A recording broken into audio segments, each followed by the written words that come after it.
بسم الله الرحمن الرحيم تحدان قبقا هالكان في قوانين وحي لا دلتي وقت بنتلان اي كجرتي اسفهم الآن ومدحوينه الله أن حريستي عبد موسى يا عبد الله يوسف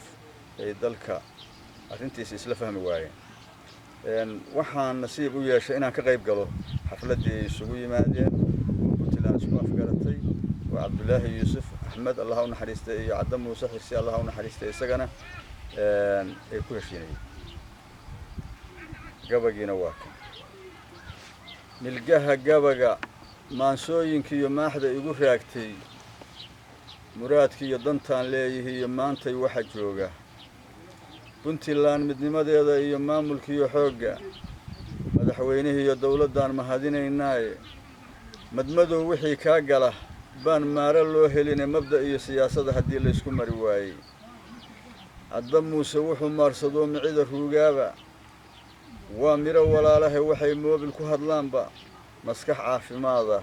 iyo tala lagu midoobaayay rabbigay maroorkii ka saar maalin duhurkeeda ma jeerteen heshii shala haday marin hawaabeen مساميرتي لقى سوقريو ماشي لقى جيحي نبض بي هرتوغو موجيين مرق إلهي مدك تانس وضا هاي سناتان إيو ميل دير حفلة دا الله ماموسى يولو مش حردايو مناسبة دا اللي يسوقو تيغان نومر خانتيه مدحجي كسو غيب قشان نومر خانتيه